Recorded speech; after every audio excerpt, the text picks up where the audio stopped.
বাদশাহ শেখ ফরিদ নামাজ শেষ করার পর আল্লাহর কাছে দোয়া করে, আল্লাহ আমার বাবা দুনিয়া ছেড়ে অন্ধকার কবরে চলে গেছে, আমার বাবার কবরটাকে জান্নাতের বাগান বানিয়ে দেন। আর আমার মা তো আজকে ঘরের মধ্যে নেই, খাবার কে দিবে? এর ফাঁক দিয়ে তো জিব্রাইল খাবার রেখছি যায় নামাজের মধ্যে। নামাজ শেষ করার পর, দোয়া শেষ করার পর যায় নামাজটা উঠাইছে, বাদশাহ শেখ ফরিদ মুস্কি মুস্কি হাসি দিয়েছে, সুবহানাল্লাহ। বাদশাহ শেখ ফরিদ আশ্চর্য হয়ে গেলেন, কিরে ব্যাপার কি? আমার মা দুইটা খেজুর রাখে, আজকে দুইটা না, আজকে আমি 5 ওয়াক্ত নামাজ পড়ার কারণে আল্লাহ পাক রব্বুল আলামিন আমাকে জান্নাত থেকে আল্লাহ তাআলা খাবার ব্যবস্থা করে দিয়েছে। বাদশাহ শেখ ফরিদের মা অল্প সময়ের মধ্যে ঘরের মধ্যে চলে আসছে, আসার পর ডাক দিয়ে বলে, বাবা তুমি কি নামাজ পড়? সমস্ত তারিফ, সমস্ত প্রশংসার মালিক যে আল্লাহ পাক রব্বুল আলামিন আহকামুল হাকিমিন মাদাইনগর হরিরামপুর যুব সমাজের উদ্যোগে বিশাল তাফসীর কোরআন মাহফিলের কর্তৃক আয়োজিত, যে আল্লাহ পাক রব্বুল আলামিন আপনাকে আমাকে হায়াত রেখে সুস্থ রেখে ছাটাই বাছাই করে এরকম জান্নাতের বাগানের আসার এবং বসার সুযোগ করে দিয়েছেন। আমরা সকলেই ওই মালিকের শুকর আদায় করি, যেই মালিক আসমানের মালিক, যেই মালিক জমিনের মালিক, যেই মালিক হায়াতের মালিক, যেই মালিক মৌতের মালিক। মেনে মোহতারাম দোস্ত বুজুর্গ, সন্তান অপরাধ করার পর যখন মাকে মা বলে ডাক দেয়, মায়ের কলজা ঠান্ডা হয়ে যায়। কথা বলেন ঠিক কিনা? সন্তান অপরাধ করার পর যখন বাবাকে বাবা বলে ডাক দেয়, বাবার কলজা ঠান্ডা হয়ে যায়। আল্লাহ বলে, আমার কোনো ছেলে নাই, আমার কোনো মেয়েও নাই, আমার কেউ নাই। আমার গুনাহগার বান্দার আমাকে যখন একবার আল্লাহ বলে ডাক দেয়, আমার আরশটা পর্যন্ত কাঁপে যায়। মেনে মোহতারাম দোস্ত বুজুর্গ, পৃথিবীর এমন কোন বৈজ্ঞানিক, এমন কোন দার্শনিক আবিষ্কার করতে পারেনি, কোন সমাবেশ, কোন মিটিং এ বসলে গুনাহ মাফ কেউ আবিষ্কার করতে পারেনি। যেই জায়গা কোরআনের কথা হয়, হাদিসের কথা হয়, এটা কোন সাধারণ মজলিস না, এটা হলো জান্নাতের বাগান। বলেন সুবহানাল্লাহ। যাই হোক মেনে মোহতারাম দোস্ত বুজুর্গ, আজকের এই মাহফিলটা জান্নাতের বাগান এবং গুনাহ মাফের মজলিস। আল্লাহ পাক রব্বুল আলামিন বলে যে আমার গুনাহগার বান্দারা এরকম জান্নাতের বাগানে বসবে, আর আল্লাহ যদি এই মাহফিলটাকে কবুল করে আখিরি মোনাজাত দিয়ে বাসা পর্যন্ত আসলো, বান্দার জীবনের সমস্ত গুনাহ আল্লাহ তাআলা মাফ করে দেবে, আল্লাহ যদি মাহফিলকে কবুল করে। মেনে মোহতারাম দোস্ত বুজুর্গ, মাইকের আওয়াজ যত দূর পর্যন্ত যাচ্ছে, আমি সমস্ত মুসলমান ভাইদেরকে বলতে চাই, আজকে হইতে পারে আপনার আমার জীবনের শেষ মাহফিল। যারা গত বছর ছিল আজকে অনেকেই নাই, হতে পারে আপনার আমার জীবনের শেষ মাহফিল। আগামীকাল এরকম মজমা পাবো কিনা তার কোনো গ্যারান্টি আছে? আগামী বছর পাবো কিনা তার কোনো গ্যারান্টি আছে? নাই। মেনে মোহতারাম দোস্ত বুজুর্গ, এই জন্য আমরা সর্বপ্রথম আল্লাহ তাআলার কাছে আমরা শুকরিয়া আদায় করি, বলেন আলহামদুলিল্লাহ। রাসূলের কাছে দুরূদ পাঠ করি, আখিরি জামানার পয়গম্বর আলমে মুহাম্মদ মুস্তাফা আমরা সকলেই মহব্বতের সহিত পড়ি সাল্লাল্লাহু আলাইহি ওয়াসাল্লাম। মেনে মুহতারাম দোস্ত বুজুর্গ, আমরা এখানে যারা এসেছি এবং দোকানপাট রাস্তাঘাটে যে সমস্ত ভাইয়েরা আছে, আমাদের একমাত্র সৃষ্টিকর্তা মালিক কে? আল্লাহ। আমাদের সৃষ্টিকর্তা মালিক কে? আল্লাহ। আল্লাহ পাক রব্বুল আলামিন শুধু আপনাকে আমাকে দুনিয়াতে সৃষ্টি করে পাঠাইছে না, আল্লাহ পাক রব্বুল আলামিনের আরো সৃষ্টিকুল আছে। এই জমিনের মালিক কে? আসমানের মালিক কে? হায়াতের মালিক কে? মৌতের মালিক কে? সমস্ত রিজিকের মালিক কে? আল্লাহ। শুধু আপনার আমার সৃষ্টিকর্তা মালিক না জমিনের মালিক কে? আল্লাহ। আল্লাহ পাক রব্বুল আলামিন দুনিয়াতে যা কিছু সৃষ্টি করে দুনিয়াতে পাঠাইছেন, এর শুকরিয়া আদায় এবং এর পরিসংখ্যা কেউ বলতে পারবে? কোন মুফতি, কোন মুহাদ্দিস, কোন দার্শনিক বলতে পারবে? আমরা গ্রাম মহল্লার মানুষ, আমরা একটা কথা ইউজ করি যে আল্লাহ পাক রব্বুল আলামিন 18,000 মাখলুকাত দুনিয়াতে সৃষ্টি করে পাঠাইছে। কয় হাজার বললাম? 18,000 মাখলুকাত দুনিয়াতে সৃষ্টি করে পাঠাইছে। আমরা এই কথাটা আমরা ইউজ করি। 18,000 মাখলুকাত এটা অধিক সংখ্যা বোঝানো হয়েছে, নির্ধারিত সংখ্যা নয়। পাকিস্তানের মুফতি শফি সাহেব রহমাতুল্লাহ আলাইহি তাফসিরে মারুফুল কোরআনের মধ্যে বলে যে আল্লাহ পাক রব্বুল আলামিন 80,000 জগৎ দুনিয়াতে সৃষ্টি করে পাঠাইছে।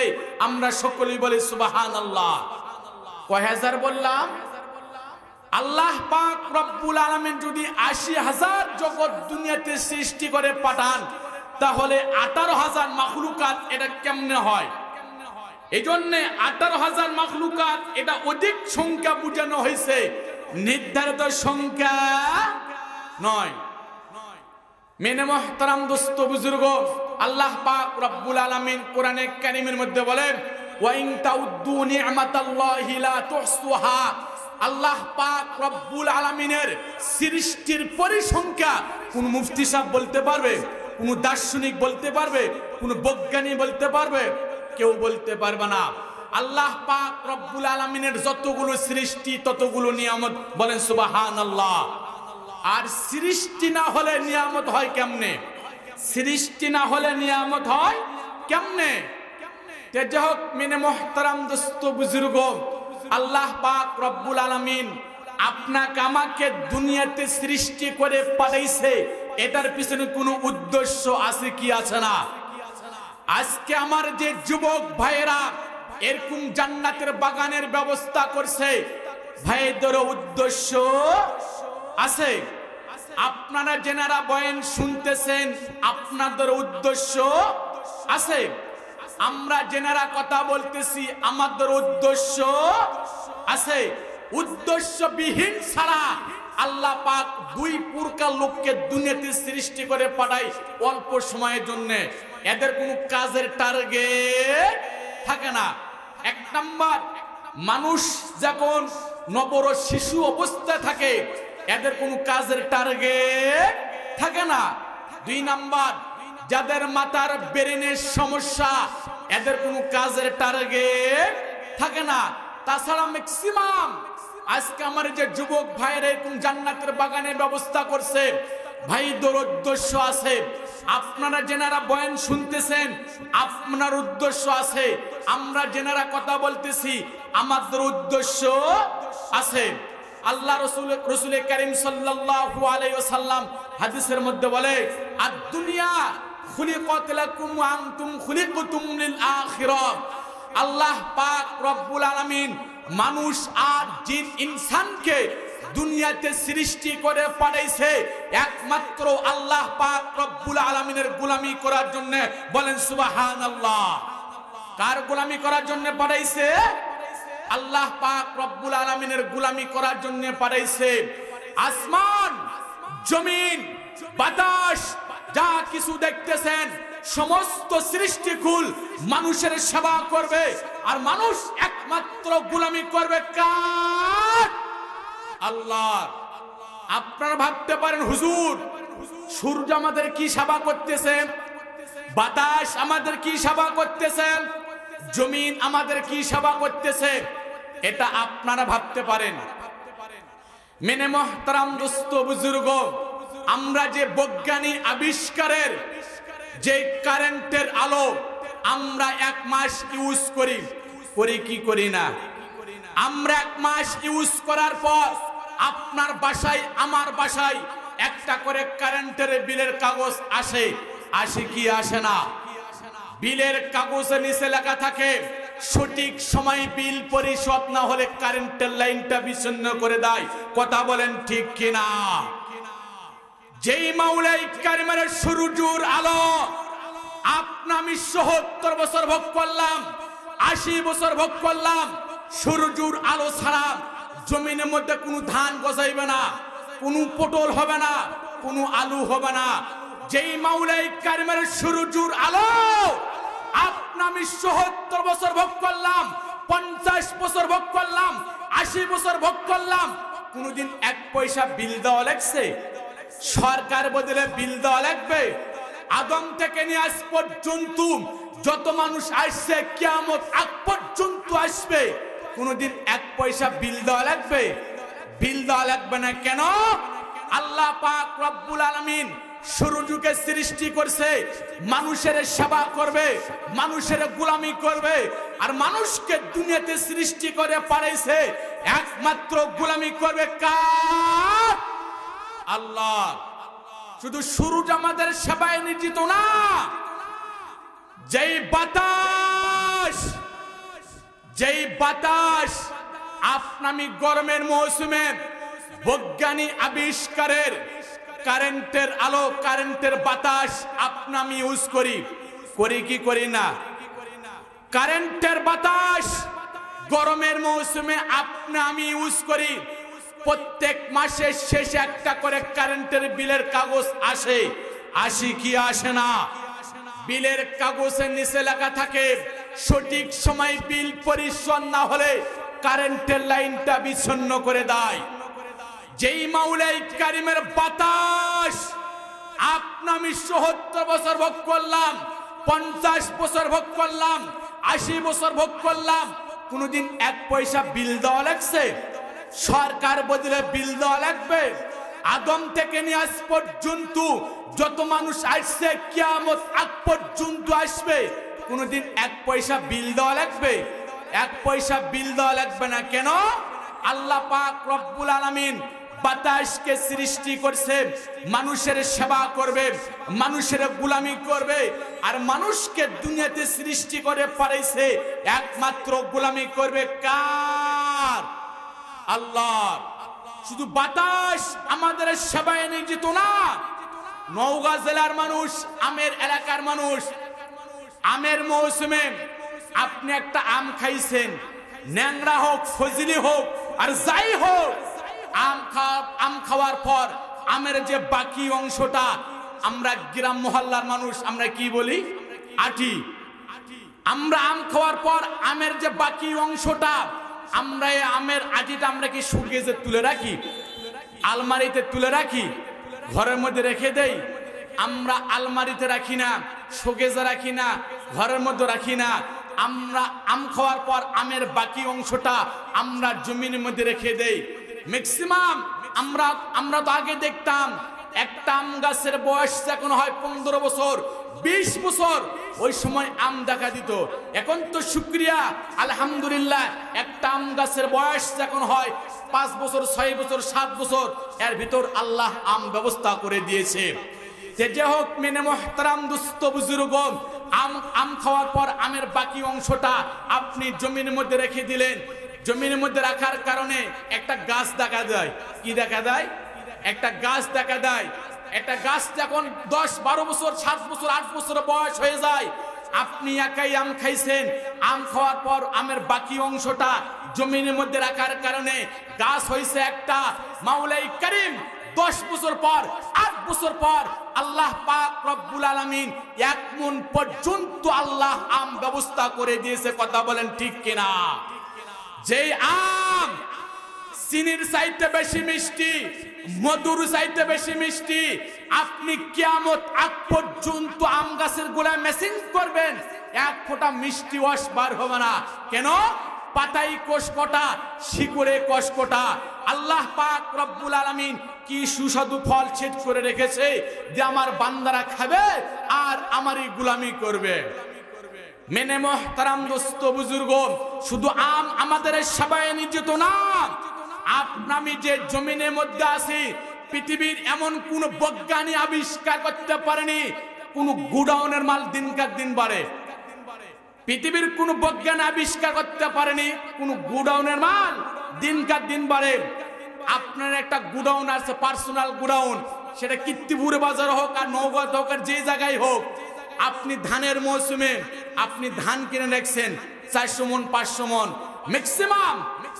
ধান কেনার পর 6 মাস পর 4 মাস পর 5 মাস পর দেখা যায় এই 400 মন ধান থেকে শুরু করে 20 কেজি ধান, 1 মন ধান, 2 মন ধান হয় ওজনে কমে যায়, না হয় ইঁদুরে বা বিড়ালে খায় নাই। কথা বলেন ঠিক কিনা?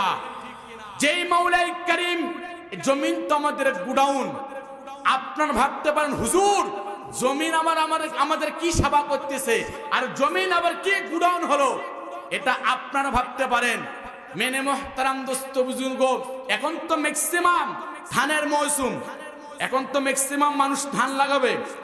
এই জমিন আপনি 10 কেজি ধান জমিনের মধ্যে বীজ বহন করলেন, কয় কেজি বললাম? আপনি 10 কেজি ধান জমিনের মধ্যে বীজ বহন করলেন।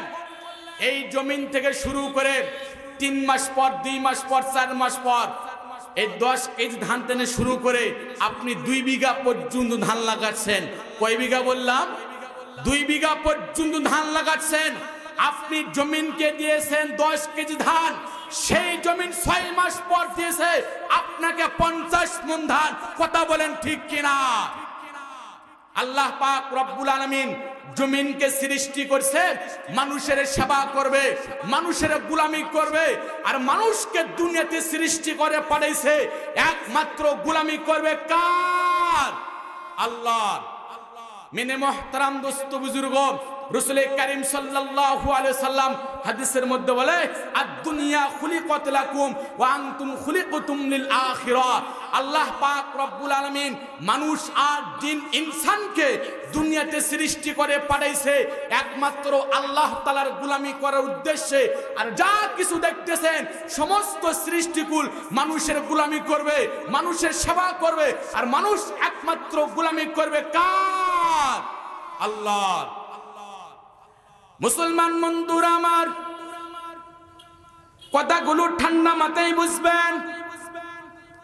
আল্লাহ পাক রব্বুল আলামিন বাংলাদেশে টেকনাফ থেকে তেতুলিয়া পর্যন্ত আপনাদের দোয়ার কারণে, ভালোবাসার কারণে সফর করার সুযোগ করে দিয়েছে। প্রত্যেকটা মুসলমানের একটাই অভিযোগ, হুজুর আমার ছেলে আমার কথা মানে না, আমার সন্তান আমার কথা মানে না, আমার স্ত্রী আমার কথা মানে না। আরে আপনি আমি নিজেই তো আল্লাহ পাক রব্বুল আলামিনের হুকুম মানি না। আপনি আমি যখন আল্লাহ পাক রব্বুল আলামিনের হুকুম মানব, আপনার আমার ছেলে কথা শোনার জন্য ব্যস্ত হয়ে যাবেন, সন্তান কথা শোনার জন্য ব্যস্ত হয়ে যাবে, মেয়ে কথা শোনার জন্য ব্যস্ত হয়ে যাবে, স্ত্রী কথা শোনার জন্য ব্যস্ত হয়ে যাবে।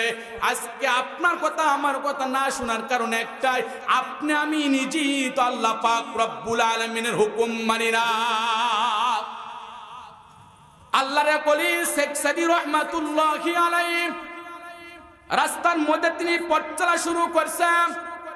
শেখ সাদী কিছু দূর যাওয়ার পর দেখলেন এমন একজন যুবক বাঘের পিঠের উপর চড়ে আসতেছে। শেখ সাদী ঘটনা দেখার পর আশ্চর্য হয়ে গেলেন, রাস্তার কিনারে তিনি দাঁড়িয়ে গেলেন। যুবক কাছাকাছি আসলেন, আসার পর ডাক দিয়ে বলে, ও শেখ সাদী, তোমাকে আমি একটা জিনিস শিখাইতে চাই শেখ সাদী, কোন শিরকের মন্তব্য না। আমি আল্লাহ পাক রব্বুল আলামিনের গোলামি করি, বিদায় বলি বাঘ পর্যন্ত আমার গোলামি করতেছে।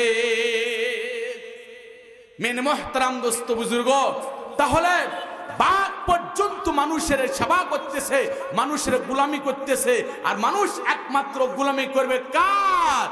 আল্লাহ।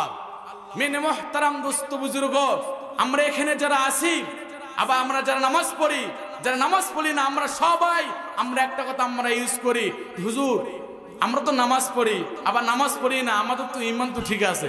কি বলেন? আমাদের কি আছে? ইমান তো ঠিক আছে। মেনে মোহতারাম দোস্ত বুজুর্গ, আমরা এখানে যারা বসে আছি, দোকানপাট রাস্তাঘাটে যারা আছে, আমরা তো মুসলমানের ঘরে জন্ম নিছি। এরপর আল্লাহ কেন বলছে খবরদার মুসলমান না হয়ে কে কবরে আসো না? এ হুকুম কার? আল্লাহ।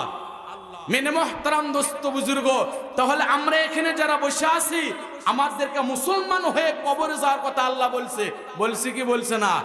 মেনে মোহতারাম দোস্ত বুজুর্গ, পূর্ণাঙ্গ মুসলমান এবং ইমানদার হইতে হলে আপনাকে আমাকে 5টা জিনিস কমপ্লিট করতে হবে। কয়টা জিনিস বললাম? আপনাকে আমাকে 5টা জিনিস কমপ্লিট করতে হবে। আমার এই হাতটা কমপ্লিট হইতে কয়টা লোক লাগছে? 5টা। 5টার মধ্যে একটা আছে, 2টা নাই, 3টা আছে, 2টাই নাই। কেউ বলবে হাতটা কমপ্লিট হয়েছে?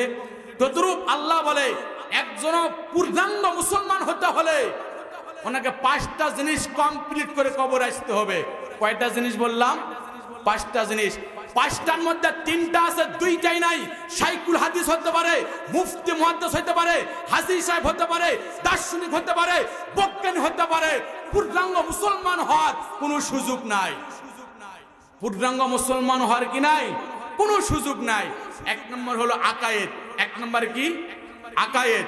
আকায়েদ শব্দের অর্থ আল্লাহকে বিশ্বাস করা। কাকে বিশ্বাস করা? আল্লাহকে বিশ্বাস করা। আমাদের দেশের মধ্যে ওয়াজ মাহফিল বাড়তেছে, ইমানদার কমতেছে। মাদ্রাসা মসজিদ বাড়তেছে, ইমানদার কমতেছে। উলামা ইকরাম বাড়তেছে, ইমানদার কমতেছে। আপনারা ভাবতে পারেন হুজুর মাদ্রাসা বাড়তেছে, মসজিদ বাড়তেছে, মুসল্লি বাড়তেছে, ওয়াজ মাহফিল বাড়তেছে, ইমানদার কেমনে কমে? ইমানদার কি কেমনে কমে? মেনে মোহতারাম দোস্ত বুজুর্গ, ইমানদার কেমনে হওয়া যায় আর ইমানদার কেমনে কমে? আমি যে নামাজ পাঞ্জাবিটা পরে নামাজ পড়তেছি, এই পাঞ্জাবিটা পাক হতে কোনো সত্য আছে কি আছে না? নামাজ ভাঙ্গার কারণ আছে কি আছে না? ওযু ভাঙ্গার কারণ আছে কি আছে না? রোজা ভাঙ্গার কারণ আছে কি আছে না? ততরূপ ইমান ভাঙ্গারও কারণ আছে। ইমান কি কারণে ভাঙ্গে? মেনে মোহতারাম দোস্ত বুজুর্গ, ইমান একটা এমন দামি সম্পদ, যার ইমান মজবুত তার সমস্ত নেক আমল মজবুত। যার ইমান মজবুত নাই তার আমল আল্লাহ তাআলার কাছে মজবুত নাই। ততরূপ আমি যে পাঞ্জাবিতে পরে নামাজ পড়তেছি, এই পাঞ্জাবিটা পাক হতে বিভিন্ন খারাপ জিনিস থেকে সেফ থাকা লাগে। ব্লাড, পেশাব, পায়খানা, রক্ত, পুষ, বিভিন্ন খারাপ জিনিস থেকে সেফ থাকা লাগে। কিন্তু নাপাক হতে হলে ব্লাড আর পেশাব আর পায়খানার দরকার হয় না। রক্ত ভরলে, পেশাব ভরলে, পুষ ভরলে পোশাকটা কি হয়ে যায়? নাপাক হয়ে যায়। ততরূপ ইমানদার হতে হলে সূরা ফাতিহা থেকে শুরু করে সূরা নাস পর্যন্ত পুরা কোরআন শরীফকে বিশ্বাস রাখতে হবে। এটার নামই হইতেছে ঈমান। বেঈমান হওয়ার জন্য পুরা কোরআন শরীফকে অবিশ্বাস করার দরকার হয় না। সূরা ফাতিহা থেকে শুরু করে সূরা নাস পর্যন্ত আল্লাহর একটা আইনকে, আল্লাহর একটা হরফকে অবিশ্বাস করলে আর ঈমান থাকে না। মেনে মোহতারাম দোস্ত বুজুর্গ, আমাদের সমাজের মধ্যে অনেক মুসলমান বলে হুজুর আমরা কি নামাজ পড়ি না, আমরা কি ইমানদার না, আমরা কি হজ করি না, আমরা কি ইমানদার না, আমরা কি যাকাত দেই না, আমরা কি ইমানদার না? বলে কি বলে না? আমি নামাজ পড়ি, খতিব সাহেবের পিছনে মুনাফিকরা পর্যন্ত নামাজ পড়ছে মুহাম্মদ রাসূলুল্লাহর পিছনে, তারপরও ইমানদার হইতে পারেনি। আমি তো যাকাত দেই মাদ্রাসা হুজুরদেরকে, কাফেররা পর্যন্ত রাসূলকে যাকাত দিয়েছে, এরপরও ইমানদার হইতে পারেনি। আমি তো মুহাল্লিমদের মক্কা মদিনা হজ করতে যাই, মুনাফিকরা পর্যন্ত রাসূলের সঙ্গে হজ করছে, এরপরও ইমানদার হইতে পারেনি। এই জন্য নামাজ পড়লে ইমানদার হওয়া যায় না, যাকাত দিলে ইমানদার হওয়া যায় না, হজ করলে ইমানদার হওয়া যায় না। ইমানদার কেমনে হওয়া যায়? প্রশ্ন আছে কি আছে না? ইমানদার কেমনে হওয়া যায়? হুজুর নামাজ পড়লে ইমানদার হওয়া যায় না, যাকাত দিলে ইমানদার হওয়া যায় না, হজ করলে ইমানদার হওয়া যায় না, তো ইমানদার কেমনে হওয়া যায়? আপনাকে ইমানদার হইতে হলে আপনাকে 5টা জিনিস কমপ্লিট করতে হবে। কয়টা জিনিস বললাম? 5টা জিনিস কমপ্লিট করতে হবে। 1 নম্বর হলো আকায়েদ। 1 নম্বর কি? আকায়েদ। 2 নম্বর হলো ইবাদত, 3 নম্বর মুআমালাত, 4 নম্বর মুআশারাত, 5 নম্বর আখলাক। এই 5টা জিনিস যার মধ্যে আছে উনি পূর্ণাঙ্গ মুসলমান, পূর্ণাঙ্গ দিনদার। আর 5টার মধ্যে 2টা আছে, 3টাই নাই। শাইখুল হাদিস হতে পারে, মুফতি মুহাদ্দিস হতে পারে, দার্শনিক হতে পারে, কিন্তু পূর্ণাঙ্গ মুসলমান হওয়ার কোনো সুযোগ নাই। মেনে মোহতারাম দোস্ত বুজুর্গ, এই জন্যে আল্লাহ পাক আমাদেরকে পূর্ণাঙ্গ মুসলমান হতে হলে এই 5টা জিনিস আল্লাহ পাক আমাদের জন্য কমপ্লিট করে অন্ধকার কবরে তৌফিক দান করে, বলেন আমিন। মেনে মোহতারাম দোস্ত বুজুর্গ, এই পাঁচটা জিনিস একমাত্র শিক্ষা দেওয়া হয় কোথায়? নামাজ, রোজা, হজ, যাকাত, কালেমা, মাসাইল, এই জিনিসগুলো শিক্ষা দেওয়া হয় কোথায়? মাদ্রাসায়। তাহলে মাদ্রাসা ছাড়া আমাদের কোনো বিকল্প আছে? কোনো বিকল্প নাই। আমাদের সমাজের মধ্যে এক শ্রেণী মুসলমান বলে, হুজুর মাদ্রাসা করে কি লাভ, মসজিদ করে কি লাভ, ওয়াজ মাহফিল করে কি লাভ, এগুলো করে কি লাভ? বলে কি বলে না? আমি আজকে স্পষ্ট ভাষায় বলে যাই, মাইকের আওয়াজ যত দূর পর্যন্ত যায়, বাংলার জমিনে বসবাস করতে হলে ইসলামকে ভালোবাসতে হবে। কথা বলেন ঠিক কিনা? বাংলার জমিনে বসবাস করতে হলে উলামায়ে কিরামদেরকে ভালোবাসতে হবে, মসজিদ মাদ্রাসাকে ভালোবাসতে হবে। কথা বলেন ঠিক কিনা? মেনে মোহতারাম দোস্ত বুজুর্গ, দীর্ঘদিন পর্যন্ত আপনারা দেখে আসছেন এরকম কোরআনের মাহফিল কে যদি গ্রামের মধ্যে করতে হয় অনেক পারমিশন না লাগতো, অনেক কি লাগতো, পারমিশন লাগতো। তারপরে এরকম মাহফিলে অনুমতি দিত কিনা আল্লাহ জানে। এই জন্যে বাংলার জমিন তো পবিত্র জমিন, বাংলার জমিন তো কোরআনের জমিন, বাংলার জমিন ওলি আল্লাহদের জমিন, বাংলার জমিন হাজীদের জমিন। করতে হলে ইসলামকে ভালোবাসতে হবে, উলামায়ে কিরামদেরকে ভালোবাসতে হবে, মসজিদ মাদ্রাসাকে ভালোবাসতে হবে। ইতিপূর্বে যারা উলামায়ে কিরামের বিরুদ্ধে কথা বলছে, কোরআনের বিরুদ্ধে কথা বলছে, উলামায়ে কিরামদের সঙ্গে বেয়াদবি করছে, আল্লাহ তাআলা বলে থাম, উস্তাদের মায়ের শেষাত্রে, উস্তাদের মায়ের কি শেষাত্রে। হাজার হাজার কোরআনের মাহফিল বন্ধ হয়ে গেছে। মমতাজ আবার গান লাগায়, কোনো পারমিশন লাগে না, কিন্তু কোরআনের মাহফিল লাগাবে ডিসি সাহেবের কাছে যাওয়া লাগে, চেয়ারম্যান সাহেবের কাছে যাওয়া লাগে, এমপি সাহেবের কাছে যাওয়া লাগে, এরপরও পারমিশন দেয় না। যখন বলে মমতাজ আবার গান লাগাবে আর কোনো পারমিশন লাগে না, লোকে জায়গা দিবে কোথায়? বুঝেন নাই? মেনে মোহতারাম দোস্ত বুজুর্গ, ইতিপূর্বে দীর্ঘ 15-16 বছর উলামায়ে কিরাম এরকম ময়দানে খোলাসাভাবে কথা বলতে পারেনি। কেন? হক কথা বললে হাতের মধ্যে হ্যান্ডকাপ লাগাইয়া জেলখানার মধ্যে ঢুকে রাখে। যারা যে বেঈমানরা উলামায়ে কিরামদের হাতের মধ্যে হ্যান্ডকাপ লাগাইয়া জেলখানার মধ্যে আটকায় রাখছিল, আজকে ওনারা কোথায় আছে? আজকে ওনারা কোথায় আছে? এই জন্য উস্তাদের মার শেষাত্রে আল্লাহ পাক ছাড় দেয়, কিন্তু ছাড়ে দেয় না, জায়গা মতন ধরবে।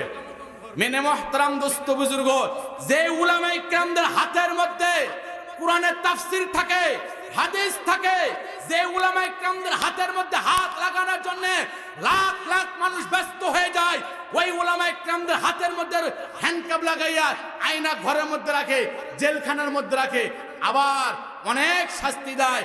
উলামায়ে কিরামদের বদতাসির কোনোদিন ব্যর্থ হতে পারে না। আজকে দেশ একমাত্র উলামায়ে কিরামদের বদতাসির হওয়ার কারণে, বদদোয়া হওয়ার কারণে আজকে দুনিয়া এবং দেশ ছেড়ে আরেকটা দেশে পালিয়ে যেতে বাধ্য হয়েছে। কথা বলেন ঠিক কিনা? মেনে মোহতারাম দোস্ত বুজুর্গন, মাইকের আওয়াজ যতদূর পর্যন্ত যায়, কথাগুলো দিল দিয়ে শুনেন। বাংলা জমিন পবিত্র জমিন, বাংলা জমিন কোরআনের জমিন, বাংলা জমিন ওলি আল্লাহদের জমিন। কে যদি আমাকে গালি দেয় আমি এদেরকে ক্ষমা করতে পারি, কে যদি আমার সম্পদকে লুণ্ঠন করতে চায় আমি এদেরকে ক্ষমা করতে পারি, কে যদি আমার পিতা মাতাকে গালি দেয় আমি ক্ষমা করতে পারি। আল্লাহর কসম করে বলে যায়, আমার শরীরের মধ্যে এক ফুট রক্ত থাকা পর্যন্ত বাংলা জমিনে ওই নাস্তিকদের ঠাঁই হবে না। কথা বলেন ঠিক কিনা? আমরা দুই হাত কেন আল্লাহকে দেখাই, নারে তাকবীর, এমন জোরে তাকবীর দিব রাস্তাঘাট দোকানপাট যেন বন্ধ হয়ে যায়। আরে মুসলমানরা প্রথম হাতে তো তাকবীর, মুসলমান তাকবীর দিবে বেঈমানের গোষ্ঠী পালাতে বাধ্য হবে। কথা বলেন ঠিক কিনা? নারে তাকবীর। আল কোরআনের আলো, আল কোরআনের আলো। উলামায়ে কিরাম যেখানে, মাদ্রাসা মসজিদ যেখানে আমরা আছি সেইখানে উলামায়ে কিরামদের পক্ষে থাকবেন, মাদ্রাসা মসজিদের পক্ষে থাকবেন। আল্লাহর কসম করে বলে যাই, আল্লাহ দুনিয়াতে সম্মান দিবে, পরকালও সম্মান দিবে। যারা উলামায়ে কিরামদের বিপক্ষে কথা বলবে, মসজিদ মাদ্রাসা বিপক্ষে কথা বলবে, ইসলামের বিপক্ষে কথা বলবে, আল্লাহর কসম করে বলে যায় মৃত্যুর সময় বেঈমানদের গোষ্ঠীর মধ্যে কালেমা নসিব হবে না। কে যদি ঈমান নিয়ে মরতে চায় উলামা ইকরামদেরকে ভালোবাসতে হবে, মসজিদ মাদ্রাসাকে ভালোবাসতে হবে, ইসলামকে ভালোবাসতে হবে। যেটা বলতে চাইলাম, ইতিপূর্বে দীর্ঘ 15 বছর এরকম কোরআনের ময়দানে হক কথা বলার কারণে উলামা ইকরামদের সঙ্গে বেয়াদবি করতেছিল। আমি এখনো দেখি জায়গায় জায়গায় এখনো কোরআনের মাহফিল অনেকই বাধা। এক গোষ্ঠী গেছে আরেক গোষ্ঠী বাধা দেওয়ার জন্য রেডি হয়ে যাচ্ছে। সাবধান হয়ে যাবেন। আমাদের বাংলাদেশের কথা বলি, মানুষ বদলে গেছে কিন্তু সাদা এখনো বদলেনি। মানুষ পরিবর্তন হয়েছে কিন্তু ঘুষের এখনো পরিবর্তন হয়নি। এই জন্য যারা উলামা ইকরামদের বিপক্ষে কথা বলে, ওয়াজ মাহফিলের বিরুদ্ধে কথা বলে, এখনো সময় আছে, সাবধান হয়ে যাবেন, না হলে সামনে ভবিষ্যৎ অন্ধকার রয়েছে। মেনে মোহতারাম দোস্ত বুজুর্গ, আদম সন্তান যারা, এদেরকে খোলা ভাষা বুঝানো লাগে না, একটু ইশারা ইঙ্গিতে বুঝে নেবে। মেনে মোহতারাম দোস্ত বুজুর্গ, তাহলে যেটা বলতে চাইলাম, এরকম আকায়েদ, মুআমালাত, মুআশারাত, আখলাক এগুলো শিক্ষা দেওয়া হয় মাদ্রাসায়। মাদ্রাসা ছাড়া আমাদের কোনো বিকল্প আছে? কোনো বিকল্প নাই। এই বাংলাদেশে কথা বলি, 500-র উপর মডেল মসজিদ আছে, প্রত্যেকটা থানায় মডেল মসজিদ আছে। খতিব সাহেবের দরকার আছে কি আছে না? ইমাম সাহেবের দরকার আছে কি আছে না? মুয়াজ্জিন সাহেবের দরকার আছে কি আছে না? খাদেম সাহেবের দরকার আছে কি আছে না? এটা ইমাম সাহেব, খতিব সাহেব, শাইখুল হাদিস, এগুলো শিক্ষা দেওয়া হয় কোথায়? কোন ইনমান ভার্সিটি শিক্ষা দেওয়া হয়? মাদ্রাসায় শিক্ষা দেওয়া হয়। কোথায় শিক্ষা দেওয়া হয়? মাদ্রাসায় শিক্ষা দেওয়া হয়। এই জন্য মাদ্রাসা ছাড়া আমাদের আর কোন বিকল্প নাই। মেনে মোহতারাম দোস্ত বুজুর্গ, এই বাংলাদেশের কথা বলি, এক সময় হাফিজ হুজুর, খুব আল্লাহওয়ালা মানুষ, বুজুর্গ মানুষ, বটের গাছ মার্কা দাঁড়াইছিলেন। কি মার্কা? যারা মুরব্বীরা আছেন এনারা জানেন। ওই সময় এরশাদ চাচা ক্ষমতা, নাম কি বললাম? এরশাদ চাচা ক্ষমতা। ওই সময় এরশাদ চাচা ক্ষমতায় বটের গাছ মার্কা দাঁড়াইছেন হাফিজ হুজুর। 83 জন প্রার্থী, কয়জন বললাম? 83 জন প্রার্থী। ওই সময় বটের গাছ মার্কা দাঁড়াইছে হাফিজ হুজুর। 83 জন প্রার্থী, 83 রকম মন্তব্য। অনেকে পত্রিকায় লিখছে, চাউল আছে 5 টাকা, আমি যদি ক্ষমতা আসতে পারি খাওয়াবো 1.5 টাকা 2 টাকা। লবণ আছে 2 টাকা, আমি যদি সরকার হতে পারি খাওয়াবো 1 টাকা। মানে 83 জন প্রার্থী, 83 রকম মন্তব্য। ঢাকা বাইতুল মুকাররমের দক্ষিণ গেটে হাফিজ হুজুরের জনসভা। 11টার সময় হযরত মঞ্চে আসলেন। মঞ্চে আসার পর মাথার মধ্যে রুমাল, আল্লাহওয়ালা মানুষ, বুজুর্গ মানুষ, মঞ্চে আসার পর জিকির করতেছে। হযরতের নাম যখন ঘোষণা হয়ে গেল, মাইক্রোফোনটা হাতে নিলেন। মাইক্রোফোনটা হাতে নেওয়ার পর বলতেছে, আমি যদি দেশের সরকার হতে পারি, চাউল আর ডাউল নাই, বাংলাদেশে 68,000 গ্রাম আছে, আমি 68,000 গ্রামে আমি কোরআনের মক্তব চালু করব। বলেন সুবহানাল্লাহ। জেনারা ছিলেন বলতেছি, কি রে, চাউল গেল কোথায় রে, ডাউল গেল কোথায় রে? আল্লাহ পাক রব্বুল আলামিন হাফিজ হুজুরের স্বপ্নকে যেন কবুল করে, বলেন আমিন। বাংলাদেশে 68,000 গ্রামে যখন কোরআনের মক্তব থাকবে, ওই গ্রামের মধ্যে, ওই সমাজের মধ্যে, ওই পরিবারের মধ্যে আল্লাহ তাআলার রহমত থাকবে। বলেন সুবহানাল্লাহ। যেই গ্রামের মধ্যে কোরআন থাকবে, মাদ্রাসা থাকবে, মসজিদ থাকবে, ওই গ্রাম, সমাজ, ওই পরিবারের মধ্যে আল্লাহ তাআলার রহমত থাকবে। মেনে মোহতারাম দোস্ত বুজুর্গ, আজকে কওমি মাদ্রাসা আছে বিদায় বলি, বাতাস বন্ধ হয়নি। কওমি মাদ্রাসা আছে বিদায় বলি, রিজিক বন্ধ হয়নি। কওমি মাদ্রাসা আছে বিদায় বলি, সূর্যের আলো বন্ধ হয়নি। যেদিন কওমি মাদ্রাসা থাকবে না, বাতাস বন্ধ হয়ে যাবে। কওমি মাদ্রাসা থাকবে না, রিজিক বন্ধ হয়ে যাবে। কওমি মাদ্রাসা থাকবে না, জমির ফসল বন্ধ হয়ে যাবে। এই জন্য কওমি মাদ্রাসা থাকার দরকার আছে কি আছে না? মেনে মোহতারাম দোস্ত বুজুর্গ, এই জন্য কওমি মাদ্রাসা পক্ষে থাকবেন। একটা ছেলেকে হাফেজ বানাইবেন, আলেম বানাইবেন, শাইখুল হাদিস বানাইবেন, মুফতি সাহেব বানাইবেন। আমি আল্লাহর কসম করে বলে যাই, যার সন্তান হাফেজ হবে, আলেম হবে, মুফতি মুহাদ্দিস হবে, শাইখুল হাদিস হবে, এর চাইতে আর কপাল কার ভালো হতে পারে? এর চাইতে কপাল আর কার ভালো হতে পারে? যেই পরিবারের মধ্যে হাফেজ থাকবে, শাইখুল হাদিস থাকবে, মুফতি সাহেব থাকবে, মুহাদ্দিস সাহেব থাকবে, ওই পরিবারের মধ্যে আল্লাহ তাআলার রহমত থাকবে। মেনে মোহতারাম দোস্ত বুজুর্গ। আর আমরা দেখতাম একটা স্কুলের মধ্যে লেখা থাকে যে শিক্ষা জাতির মেরুদণ্ড। কি লেখা থাকে? শিক্ষা জাতির মেরুদণ্ড। এই জিনিসটা লেখা থাকে। কোন শিক্ষা জাতির মেরুদণ্ড? যেই শিক্ষা অর্জন করলে জান্নাত পাওয়া যাবে, যেই শিক্ষা অর্জন করলে রসুলকে পাওয়া যাবে, যেই শিক্ষা অর্জন করলে জান্নাতে যাওয়ার রাস্তা সহজ হবে, এরকম শিক্ষা জাতির মেরুদণ্ড প্রত্যেকটা মুসলমানের উপর ফরজ। মেনে মোহতারাম দোস্ত বুজুর্গ, এজন্য একজন সন্তানকে নেককার বানাইবেন, হাফেজ আলেম মুফতি বানাইবেন, আপনার কপাল অনেক খুলে যাবে। মেনে মোহতারাম দোস্ত বুজুর্গ, বাংলাদেশের কথা বলি, এই দেশের মধ্যে যত শিক্ষার হার বাড়তেছে, আমরা আগে দেখতাম, এখন তো রাস্তাঘাটের মধ্যে মানুষের হাতের মধ্যে রশি বাঁধে, আবার গলার মধ্যে ছুরি দেয়, দিয়ে ডাকাতি করে, চুরি করে, করে কি করে না। রাস্তাঘাট যারা ডাকাতি করে দেখবেন এরা বেশিরভাগ অশিক্ষিত মানুষ। বেশিরভাগ কি মানুষ? অশিক্ষিত মানুষ। কিন্তু সরকারি সিকিউরিটি পোশাকে গায়ে দিয়ে 10 তলা 20 তলার উপর বিল্ডিং এর উপর জাতির কোটি কোটি টাকা হক নষ্ট করছে, চুরি করছে, বাটপারি করছে, কলমের খোসার বিনিময় একটা মুসলমান তো কোনোদিন বলল না। রাস্তার মধ্যে ডাকাতি হয়েছে, গোটাই গ্রাম সকালবেলা হয়ে গেছে, কিন্তু জাতির কোটি কোটি টাকা আত্মসাৎ করে চলে যাচ্ছে কলমের খোসার বিনিময় প্রত্যেকটা অফিস আদালতে। এখন তো টাকা ছাড়া কোনো ফাইল নড়ে না, টাকা ছাড়া কোনো ফাইল নড়ে না। এই জন্য দেশের মধ্যে শিক্ষার হার বাড়তেছে, চিটারা নম্পটে হারও বাড়তেছে, একমাত্র ধর্মীয় শিক্ষা না থাকার কারণে। যখন ধর্মীয় শিক্ষা থাকবে, কোরআনের শিক্ষা থাকবে, হাদিসের শিক্ষা থাকবে, ওই সমাজ ওই পরিবারের মধ্যে আল্লাহ তাআলার রহমত থাকবে। মেনে মোহতারাম দোস্ত বুজুর্গ, যে হোক, 1 নম্বর কি বললাম? আকায়েদ। পূর্ণাঙ্গ মুসলমান হতে হলে 5টা জিনিস কমপ্লিট করতে হবে। কয়টা জিনিস বললাম? 5টা জিনিস। 1 নম্বর হলো আকায়েদ। আমরা সব সময় আমরা আল্লাহকে বিশ্বাস করব। কাকে বিশ্বাস করব? আল্লাহকে বিশ্বাস করব। যেই মাওলাই কারীম অসুস্থ করতে পারে, ওই মাওলাই কারীম সুস্থ করতে পারে কি পারে না। এজন্য আমরা সব সময় আল্লাহকে বিশ্বাস করব। 2 নম্বর হলো ইবাদত। নামাজ, রোজা, হজ, যাকাত, কালেমা, আমরা প্রত্যেকে ইবাদত করব। নামাজ, আজকে অনেক মুসলমান এখানে মাহফিল শুনতে এসেছে কিন্তু নামাজ পড়েনি। আমি যদি নামাজ পড়ার কথা বলি, অনেকে নামাজ পড়েনি। এই জন্য নামাজ পড়বেন।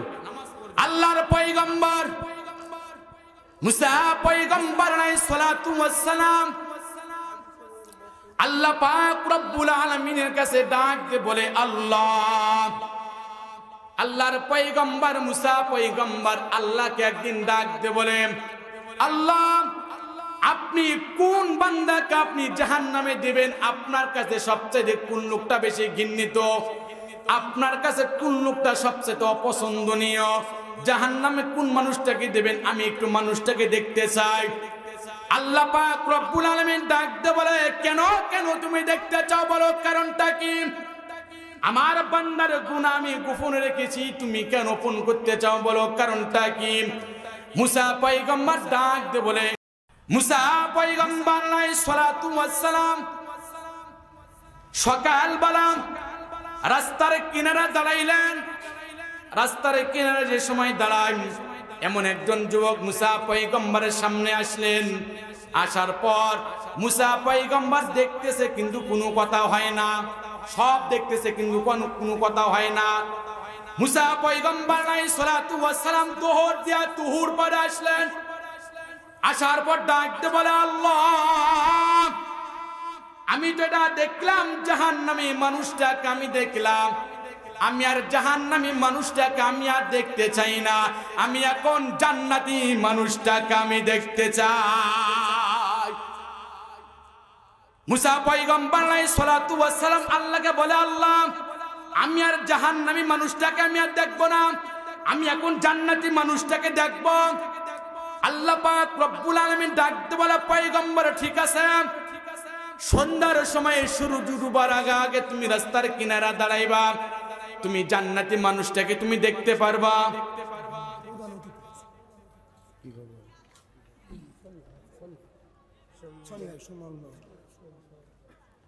লিল্লাহি তাকবীর।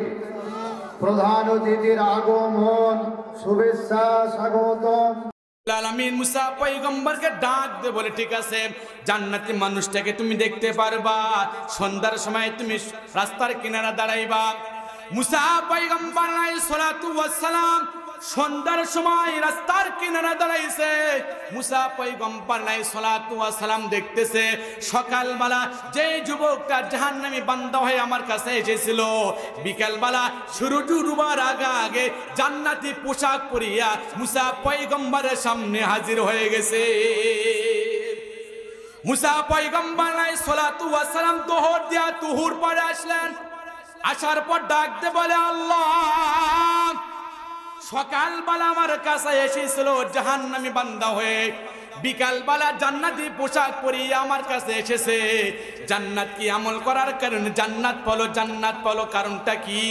আল্লাহ পাক ডাক দে বলে, ও মুসা পয়গম্বর, দুপুরবেলা যখন মুয়াজ্জিন সাহেব যখন আজান দিয়ে দেয়, যায় নামাজটা হাতে নিয়ে পাহাড় উপর উঠিয়া 2 রাকাত নামাজ পড়িয়া আমার কাছে তওবা করার মতন তওবা করে চোখের পানি নাকে ডোলার আসার আগে আমি মাওলাই কারীম জাহান্নাম থেকে ফিরে আমি জান্নাতের মালিক আমি বানিয়ে দিয়েছি।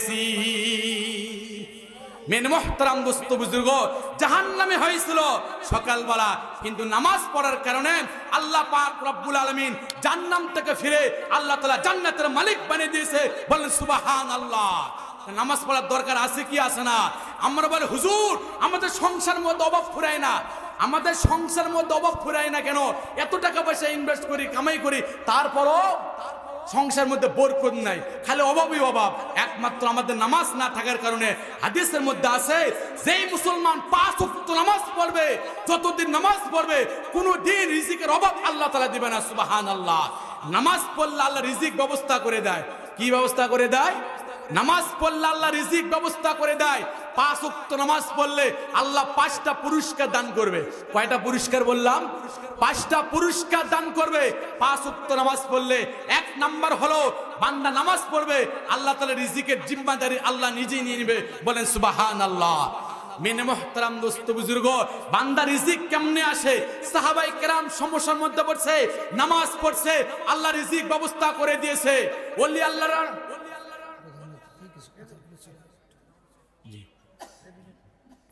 আপনাদের প্রধান অতিথি শ্রদ্ধেয় বড় ভাই আলহাজ মোহাম্মদ নাজমুল হক সনি, আমি কোনদিন দেখছিলাম না ভাই এখানে আছে, আলহামদুলিল্লাহ অনেক খুশি। খুশি কিনা? এর জন্য ভাই কিছু অল্প সময় কিছু কথা বলবে, বলে আপনাদের কাছ থেকে বিদায় নেবে। তারপর ইনশাল্লাহ যে বাকি আলোচনা আছে শেষ করব। তারপর আপনারা অনেক দূর দূরান্ত থেকে এসেছেন, আপনাদের প্রধান মেহমান ইনশাল্লাহ সময় মতন চলে আসবে।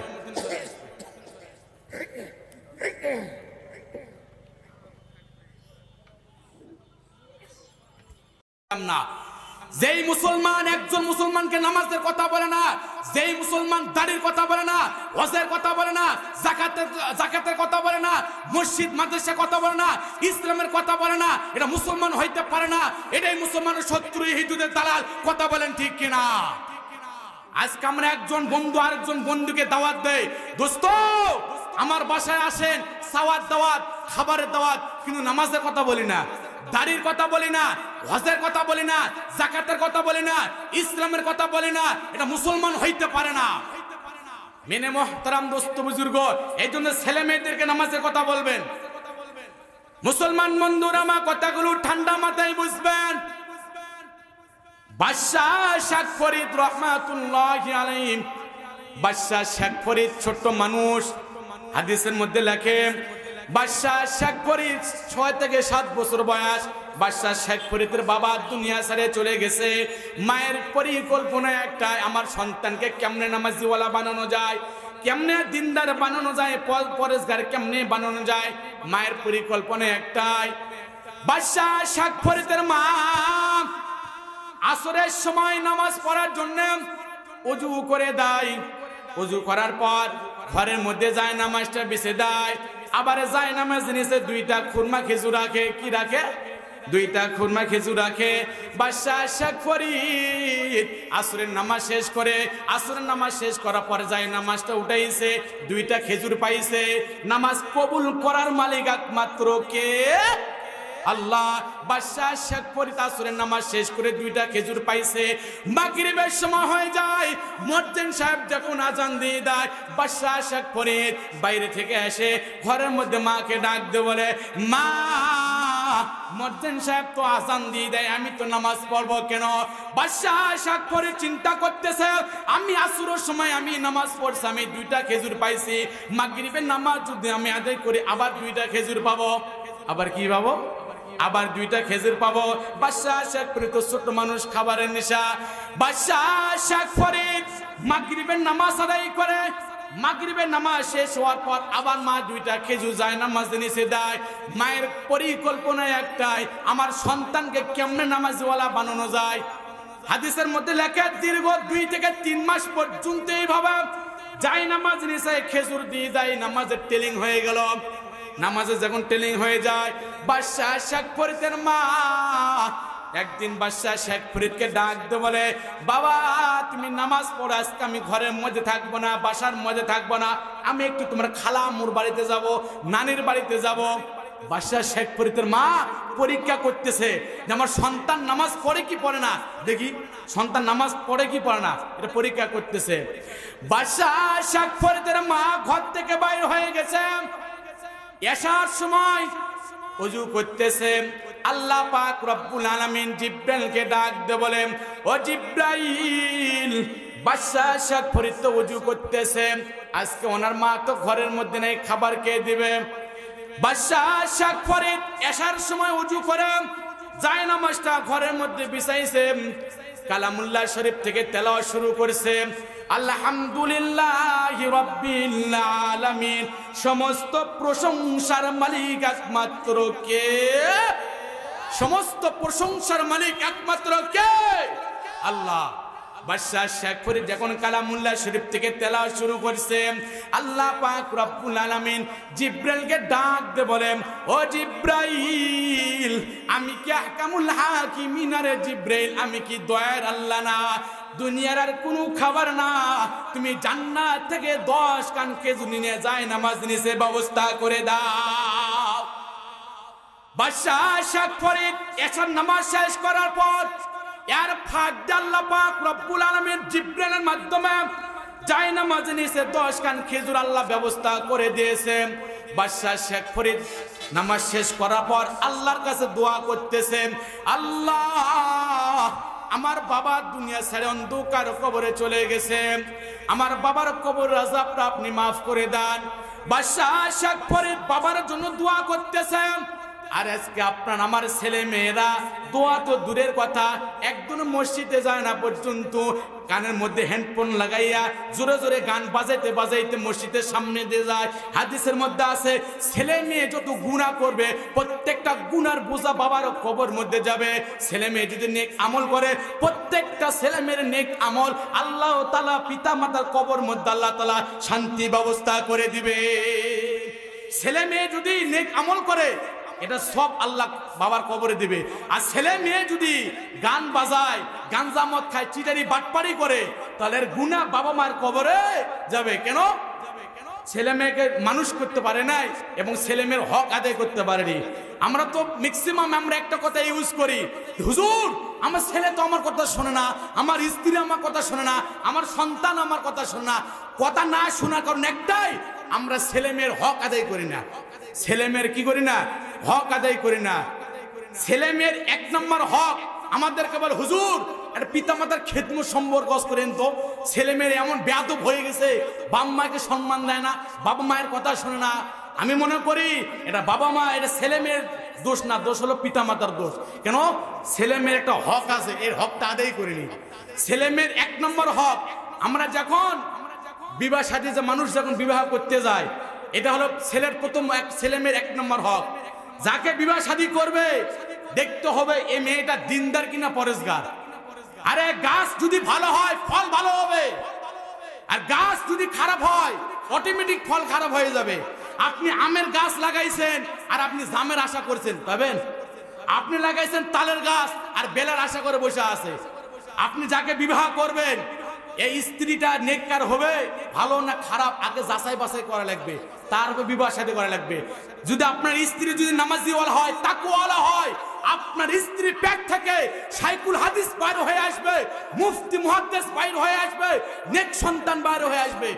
আর স্ত্রী যদি বেপরদ হয়ে রাস্তাঘাটে চলে, কোথায় বেপরদ হয়ে রাস্তাঘাটে যদি চলে, যদি বেয়াদবি করে, পেটের মধ্যে সন্তান রাখিয়া ডিশের লাইনের ছবি দেখে, তাহলে পেট থেকে যে সন্তানটা বাইর হবে ওই ডিশের লাইনের মতনই হয়ে যাবে। কি কার মতন হবে? ওই ডিশের লাইনের মতনই হয়ে যাবে। বুঝেন নাই? মেনে মোহতারাম দোস্ত বুজুর্গ, এটা হলো সন্তানের 1 নম্বর হক।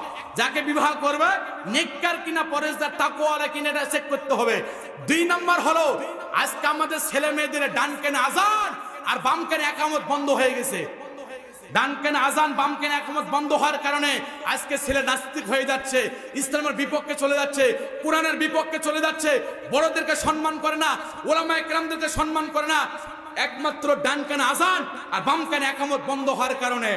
আমরা আগে দেখতাম গ্রাম মহল্লাতে একটা যখন বাচ্চা দুনিয়াতে আসতো, ইমাম সাহেব, মুয়াজ্জিন সাহেব, নাহলে পাশে যে মুরব্বীরা থাকে সঙ্গে সঙ্গে ডেকে নিয়ে আসে বলে ডান কানে আযান আর বাম কানে ইকামত দাও। এটা ছিল কি ছিল না? এখনো আছে, কিন্তু আগের তুলনায় অনেক কমে গেছে গ্রাম মহল্লায়। কথা বলেন ঠিক কিনা? এখন তো হাসপাতালের মধ্যে অনেক সিজারের পোলাপান হচ্ছে, ডান কানে আযান বাম কানে ইকামত বন্ধ হয়ে যাচ্ছে। যেই মুসলমানের সন্তান, যেই মুসলমানের দুনিয়াতে আসার পর ডান কানে আযান বাম কানে ইকামত ঢুকবে, এই সন্তান কোনোদিন বেয়াদবি হবে না, ইসলামের বিপক্ষে যাবে না, কোরআনের বিপক্ষে যাবে না, হাদিসের বিপক্ষে যাবে না।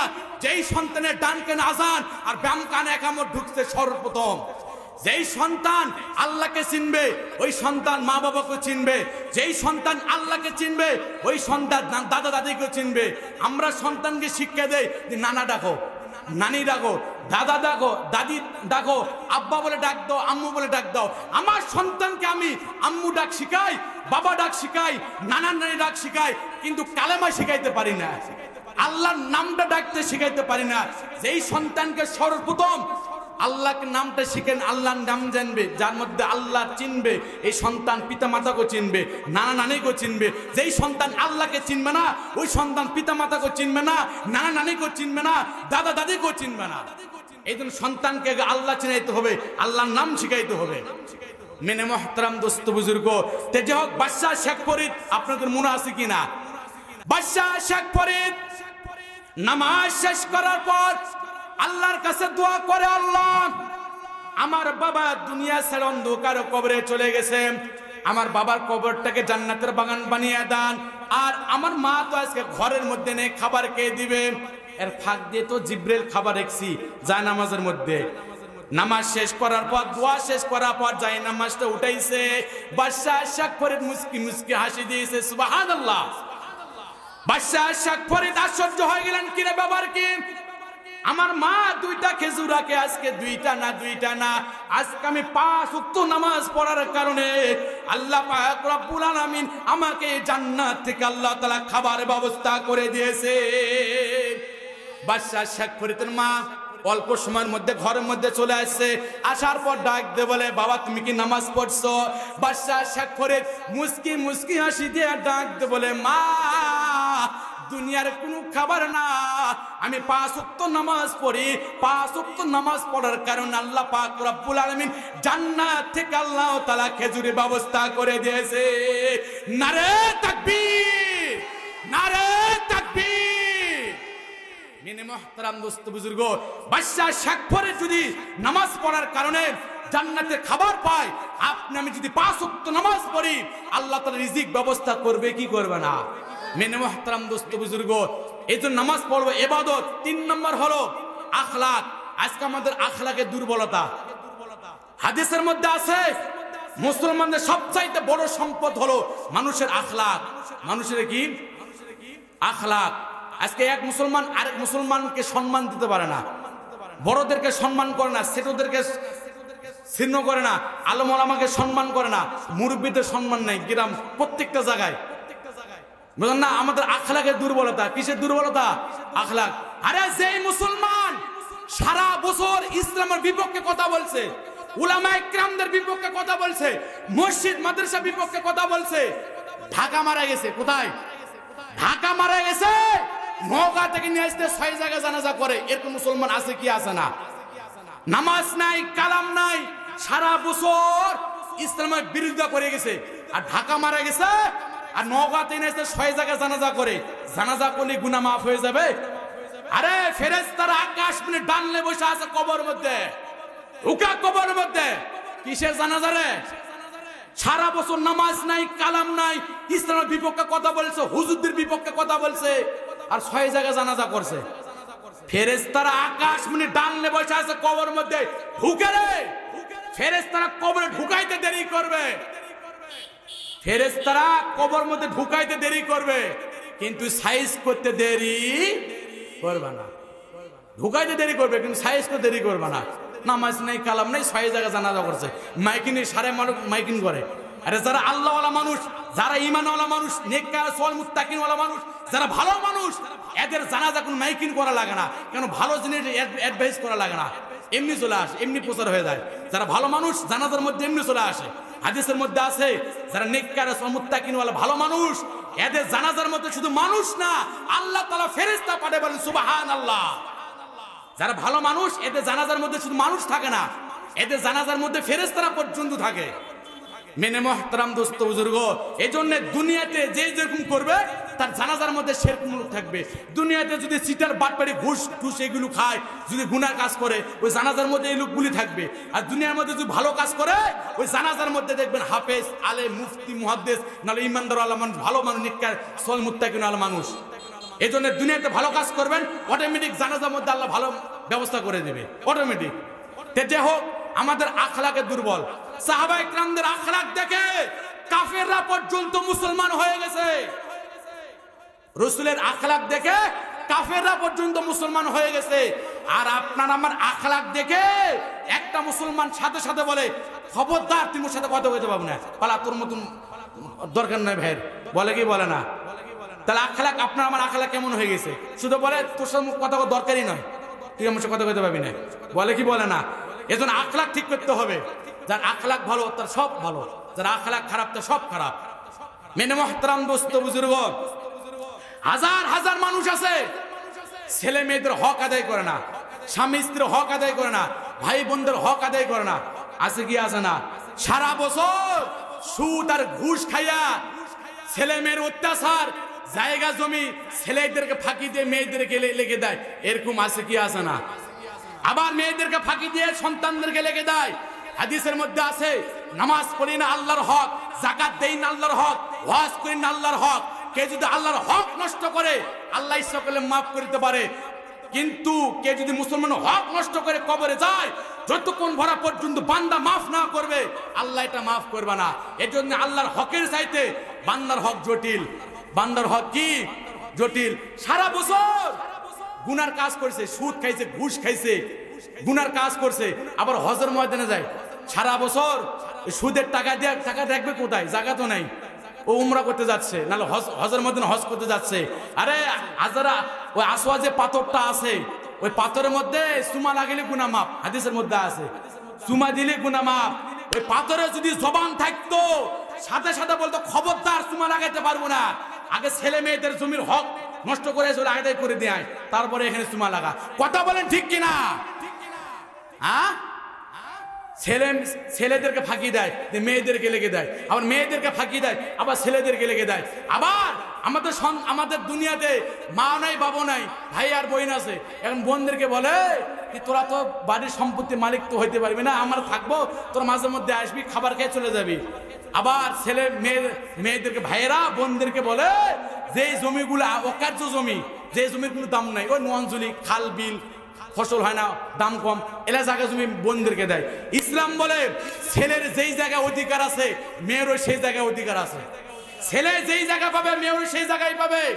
ঘরে জাংলা যদি হয়, ঘরে পাতিল যদি হয়, ছেলে যদি পায় এটা মেয়েও পাবে, ছেলে যদি পায় এটা মেয়েও পাবে। এজন্য মানুষের হক নষ্ট করে কেউ যদি নামাজ পড়ে, তার নামাজ কবুল হবে না। মানুষের হক নষ্ট করে যাকাত দিলে যাকাত কবুল হবে না। মানুষের হক নষ্ট করলে, হজের ময়দানে হজ করলে তার হজ কবুল হবে না। মানুষের হক নষ্ট করে ইবাদত করলে তার ইবাদত আল্লাহ কবুল করবে না। মেনে মহতারাম দোস্ত বুজুর্গ, হাজার আসওয়ার যে পাথরে যে জবান থাকতো, সাথে সাথে কইতো খবরদার মুখ লাগাতে পারবো না, আগে জায়গা জমিগুলো মানুষ হক নষ্ট করে আসি, সুদের টাকা দিয়ে হজ করতে আসি, ওগুলো আদায় করে দেয়, তারপরে এখানে মুখ লাগা, এ কথা সাথে সাথে বলতো। এই জন্য আপনাকে আমাকে আখলাক ঠিক রাখতে হবে। আজকে আমি একজন মুসলমানকে কেমন একটা মুসলমান আখলাক কেমন হতে পারে এটা পর্যন্ত জানি না। আর যেমন কেমনে এই বাংলাদেশের কথা বলি, বাংলাদেশের জাতীয় পাখির নাম কি? দোয়েল পাখি। কি নাম বললাম? বাংলাদেশের জাতীয় পাখির নাম দোয়েল পাখি, কিন্তু দোয়েল পাখি কিন্তু জানে না। দোয়েল পাখি জানে দামি জাতীয় পাখি? বাংলাদেশের জাতীয় পাখির নাম দোয়েল পাখি। আজকে দোয়েল পাখির নামে লাখ লাখ কোটি কোটি টাকা খরচ করে বাংলাদেশের সরকাররা মানচিত্র বানায়, বাংলাদেশের সরকাররা মানচিত্র বানায় দোয়েল পাখির নামে। কেন? এটা তো বাংলাদেশের জাতীয় পাখি দোয়েল পাখি, ওর এত সম্মান আর এত মর্যাদা, কিন্তু দোয়েল পাখি কিন্তু জানে না যে আমার এত সম্মান, আমার এত মর্যাদা। দোয়েল পাখি জানে আমার এত সম্মান, আমার এত মর্যাদা? দোয়েল পাখি যদি জানতো আমার এত সম্মান আর সরকার এত টাকা খরচ করে আমার নামে মানচিত্র ঢাকা বিভিন্ন জায়গায় বানাচ্ছে, ওই দোয়েল পাখিও সংসদ ভবনে একটা চেয়ার দখল করার জন্য ব্যস্ত হয়ে যেত। কথা বলেন ঠিক কিনা? এই জন্য মুসলমান কিন্তু জানে না একটা মুসলমানের কি দাম, একটা মুসলমানের কি মর্যাদা। এই যে আজকে মুসলমান জানে না। একটা মুসলমান যদি জানতো আমার এত সম্মান, এত মর্যাদা, একটা মুসলমান ঘুষ খাইতো না, একটা মুসলমান মিথ্যা কথা বলতো না, সুদ খাইতো না, জেনার কাজ করতো না, হারাম খাইতো না। আজকে মুসলমান মিথ্যা কথা বলে, সুদ খায়, ঘুষ খায়, হারাম খায়, জেনার কাজ করে, মানুষের হক নষ্ট করে, একমাত্র মুসলমান ওনার মর্যাদা না থাকার কারণে। কথা বলেন ঠিক কিনা? মেনে মহতারাম দোস্ত বুজুর্গ, এই জন্য আপনাকে আমাকে আখলাক ঠিক করতে হবে। কি ঠিক করতে হবে? আখলাক ঠিক করতে হবে। তারপরে মুআমালাত, মুআশারাত, টাকা পয়সা নেনদান। এই টাকা পয়সা নেনদান এটা হলো কোরআন সুন্নাহর আলো। একজন ভাইকে টাকা ধার দিয়েছে, একজন ভাই একজনের কাছ থেকে জিনিস নিয়েছে দোকানদারের কাছ থেকে, ধরে নেন সাপোজ 1 বছরের কথা বলে। কি কথা বলে? 1 বছরের কথা বলে একটা দোকানদারের কাছ থেকে জিনিস নিয়ে এসছে। জিনিস নিয়ে আসার পর 1 বছর হয়ে যাচ্ছে, দোকানদার ফোন দেয়। ফোন দেয় না অনেক সময়? ফোন দেয়। দোকানদার ফোন দিয়ে বলে, ভাই আপনি তো আমার কাছ থেকে জিনিস নিয়ে গেছিলেন, 1 বছর হয়ে যাচ্ছে, টাকা একটু পাওয়া যাবে? ওই বাটপার সাথে সাথে বলে, ভাই আমার তো এনাও মনে নেই, কিন্তু দিনে 36 বার মনে ছিল টাকাটা পরিশোধ করা লাগবে। কিন্তু বাটপার বলে, ভাই আমার তো একদমই মনে নাই। বলে কি বলে না? এটা বড় মুনাফেক আর বাটপার। দিনে 36 বার মনে ছিল যেমন টাকাটা পরিশোধ করতে হবে, টাকাটা পরিশোধ করতে হবে ওনার কাছে, কিন্তু একদিনও ফোনও দেয়নি। আবার ফোন 1 বছর হওয়ার পর বলে আমার মনে থাকে না, আমার এনো স্মরণ নেই। এটা এরকম, এটা মুসলমান আখলাক হইতে পারে না। এটা মুসলমান আখলাক হইতে পারে না। মুসলমান আখলাক দেখে একজন ভাই তো নামাজ পড়তে যাবে, মুসলমান আখলাক দেখে একজন ভাই তো দিনদার হবে, পরেশগার হবে, কিন্তু আপনার আমার আখলাক দেখে আরেকজন মুসলমান বলে যে আমি গ্রামে নামাজ পড়বো না, অন্য গ্রামে নামাজ পড়তে যাবো। অনেক মুসলমান আছে গ্রামের মানুষের অত্যাচারে মসজিদ পর্যন্ত ছেড়ে দেয়, আরেকটা মসজিদে যে নামাজ পড়ে। যিনি নামাজ পড়ে অন্য একটা বদ অভ্যাস। কেন? আপনার সাথে আমার সাথে গন্ডগোল এগুলো হইতে পারে, কিন্তু মসজিদের সাথে তো হয়নি। মসজিদে একটা হক আছে, মসজিদের কি আছে? হক আছে। এজন্য গ্রাম সমাজের মধ্যে যে সমস্ত ভাইরা অনেকেই আছে রাত্রে নামাজ পড়ে না, অন্য গ্রামে যে নামাজ পড়ে না, গ্রামে মসজিদে নামাজ পড়বেন, কেন? মসজিদে একটা হক আছে। তো মসজিদের কি আছে? একটা হক আছে। যে হোক, যেটা বলতেছিলাম, আমাদের আখলাক হওয়া লাগবে ইসলামী আখলাক, রাসূলের তরিকা। রাসূল করিম সাল্লাল্লাহু আলাইহি ওয়াসাল্লাম ছোট্ট ছোট্ট মাসুম বাচ্চাদেরকে সালাম দেয়। কি দেয়? সালাম দেয়। আর আমরা যারা বসে আছি, যারা রাস্তাঘাটে আছে, এরা হুজুরদের সালামের আশায় থাকে। কি বলে? হুজুরদের সালামের আশায় থাকে। যারা মানুষের সালামের আশায় থাকে, হুজুরদের সালামের আশায় থাকে, এর চাইতে বড় বেয়াদব দুনিয়াতে কেউ নাই। এর চাইতে বড় বেয়াদব আর কেউ নাই। রাসূল হাদিসের মধ্যে বলে, আসসালামু বারিউম মিনাল কিবির। যে মুসলমান মুসলমানকে সালাম দিল, অহংকার হইতে দূরে থাকলো। যে মুসলমান মুসলমানকে সালাম দিল, এর মধ্যে অহংকার আসবে না। এই যে অহংকার দূর করতে হলে আপনাকে আমাকে সালাম দিতে হবে। কি দিতে হবে? সালাম দিতে হবে। রাসূল করিম সাল্লাল্লাহু আলাইহি ওয়াসাল্লাম হাদিসে মুবারকে বলে, যেই মুসলমান দিনে 20 বার সালাম দিবে, একটা মুসলমান আরেকটা মুসলমানকে দিনে 20 বার সালাম দিবে, আর এই দিনেই মুসলমান যদি মৃত্যুবরণ করে আল্লাহ পাক রব্বুল আলামিন বিনা হিসাবে আল্লাহ তাআলা জান্নাতের মালিক বানিয়ে দিবে। আমরা একবারও দেই, ঘরের মধ্যে ঢুকি সালাম দেই না, বাড়ির মধ্যে যাই সালাম দেই না, সন্তানদেরকে সালাম দেই না, মানুষদেরকে সালাম দেই না, একবারও তো সালাম দেই না। এই জন্য সালামের অভ্যাস চালু করবেন, যেখানে সালাম ওই জায়গায় শান্তি। সালাম মানে কি? শান্তি। আবার আমাদের মধ্যে কিছু হাইব্রিড সালাম আছে। কি আছে? হাইব্রিড সালাম। হাইব্রিড সালাম কেমন জানো? সাথে সাথে বলে সালাম আলাইকুম ভাই, কেমন আছেন? এটা হলো হাইব্রিড সালাম। যেই সালাম নামাজে ওই সালাম সমাজে, যেই সালাম নামাজে ওই সালাম সমাজে। অনেক মুসলমান রাস্তাঘাটে বিভিন্ন জায়গায় বলে সালাম আলাইকুম ভাই, কেমন আছেন? সালাম আলাইকুম এর অর্থ হলো তুই তাড়াতাড়ি মরে যা, তাড়াতাড়ি হয়ে যা, তুই তাড়াতাড়ি মরে যা, তোর মতো মানুষের দরকার নেই। সালাম আলাইকুমের কোন হাদিস কোরআনে আছে? মানুষ বলে সালাম আলাইকুম, সালাম আলাইকুম। সালাম আলাইকুমের অর্থ হলো তাড়াতাড়ি মরে যা, এটা বদদুয়া। এজন্য না, যেই সালাম নামাজে ওই সালাম সমাজে। একজন ইমাম সাহেব নামাজ পড়ায়, একজন মুসল্লি নামাজ পড়ে, ইমাম সাহেব কত সুন্দরভাবে সালাম দেয়। আপনারা যখন একা একা নামাজ পড়েন কেমন সুন্দর করে সালাম দেন, আসসালামু আলাইকুম ওয়া রাহমাতুল্লাহ, আসসালামু আলাইকুম ওয়া রাহমাতুল্লাহ। যেই সালাম নামাজে ওই সালাম সমাজে, যেই সালাম নামাজে ওই সালাম কি সমাজে।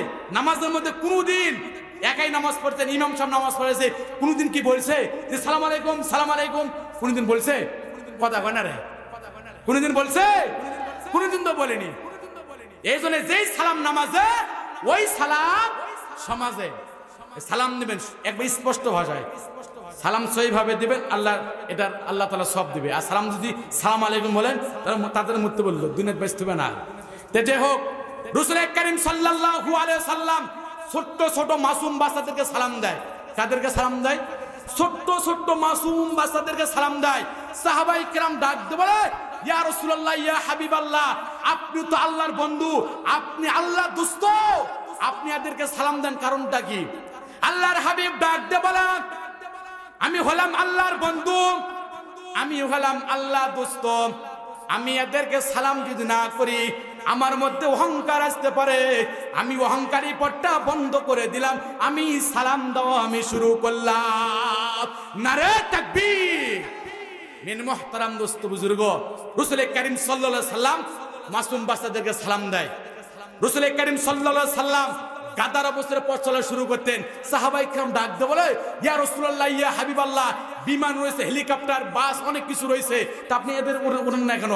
রাসূল বলতেছে আমি যদি হেলিকপ্টার বিমানে উঠি আমার মধ্যে অহংকার আসতে পারে, আমি অহংকারী পথটা বন্ধ করে দিলাম, আমি গাদার পিঠের অবস্থায় পথ চলা শুরু করলাম। বলেন সুবহানাল্লাহ। এটা ছিল রাসূলের আখলাক। সাহাবায়ে কেরাম যখন সামনে যাইতেন রাসূল কারীম সাল্লাল্লাহু আলাইহি সাল্লাম সাহাবায়ে কেরামদেরকে বলতেছে তোমরা সামনে যাও, আমি পিছনে যাই।